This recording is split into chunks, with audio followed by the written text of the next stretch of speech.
let's talk about Russia a little bit in the sanctions and kind of the FUD, I'll call it, that Russians can avoid sanctions by the United States, European Union, and other NATO countries and SWIFT by using Bitcoin. So David Zell had a great post that he did with the Bitcoin Policy Institute, which basically he went through all the reasons. He went through all the reasons that Russia actually can't use this. And the first one he basically said was that Bitcoin is actually too small to use, right? So to replace the dollar, their pre-war exports total $400 billion, around 50% of the current market cap. And to be able to use this, it's hard for Russia to predict or manage its commodity revenues if they go ahead and they price their commodities and their reserves in Bitcoin. Rather, Russia's substantial gold and yen reserves make those assets a more viable backup to support ongoing limited trade activity. And then it went on to state that major exchanges can restrict compliance because exchanges can actually comply with the United States. Some centralized exchanges that can actually shut down users' accounts and go ahead and impose those sanctions by not letting them use Bitcoin almost. And they are highly responsive to blacklist designated addresses and non-compliant exchanges. And then sanction violators will have a hard time hiding their transactions, right? So Bitcoin is a public ledger that people can see all the transactions and who's sending what to what wallet and where's it going and how's it being distributed.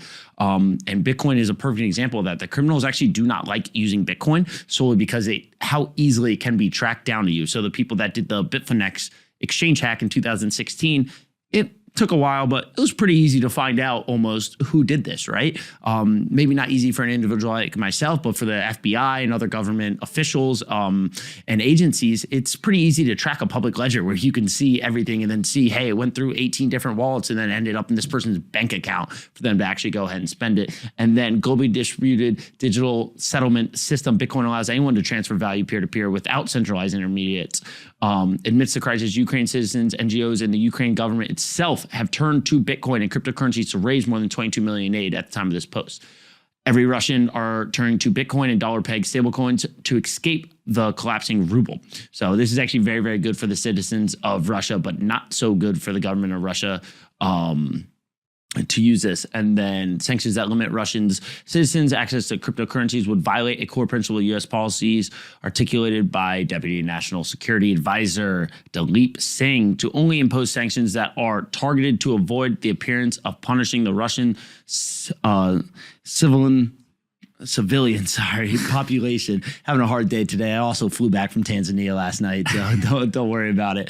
But yeah, it's really unfortunate for the citizens of Russia because they get hurt a lot by these sanctions by the United States and other nations around the world. And Bitcoin kind of is that safe haven, but I don't think it's a viable option for Russia and the Russian government to use Bitcoin as, hey, this is now our reserve currency instead of using the United States dollar or other foreign currencies. Yeah, I think it goes back to what we were saying earlier, which is you just want control over something where other people can't make decisions, right? So whether it's a nation state or an individual, I think that having sovereignty over your own money is important, right? I think we've established that point.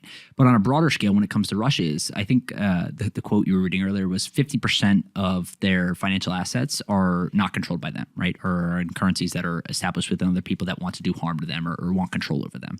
So when you have a majority of your money within things outside of your currency and people have access to control them, to impose sanctions, to freeze them, to freeze your assets and really take custody of them, then you're in a position where you can't defend yourself when it comes to things financially. So whether it's 5%, 10%, 100%, it doesn't really matter. But I think the general idea still stands. Bitcoin is not good for criminals because it can be traced, it can be tracked, you can do all these different things. Some aspect of it is yes, politicians and government officials and police officers and the FBI and all these organizations would rather that you use Bitcoin because it's more traceable, right? So there's a degree of that that's certainly true.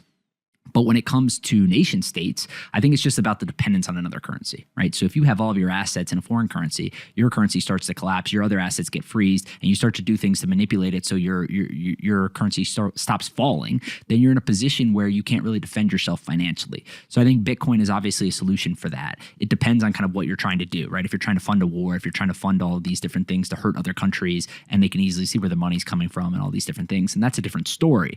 But in my mind, Bitcoin is obviously extremely important for the individual. And then when it comes to a nation state, it reduces their risk or their dependence on other currencies that they do not have control over, right? So if Russia had a larger percentage of their central bank assets within Bitcoin or something else, and they wanted to do something and not have such the general point is right. Those sanctions wouldn't have had as great of an impact if they had Bitcoin or other assets on their balance sheet. But what we're seeing is when you own a bunch of US dollars or assets that are held outside of your central bank assets held other places in the world, and they can freeze those, they can impose sanctions, they can do these different things, kick you off SWIFT and all this other stuff. Like, it becomes very dangerous very quickly, not only for yourself as a nation, but for all your citizens living there. Yeah, I mean, having a couple hundred or a few hundred billions of dollars or other currencies frozen outside of your central bank is a very, very big deal. I wonder if the play is almost, hey, let's not hurt the people enough, but let's cause enough ruckus in their economy and their financial system that the people actually stand up and say, hey, you're hurting the value of my dollar, my ruble. And now literally everything I've worked for is just worth less because you guys have decided to go to war. And hopefully, I think they're trying to basically start that fire within the country on the ground with the actual citizens of Russia, and basically saying, hey, let's not go to war. This is causing more harm than good for our nation.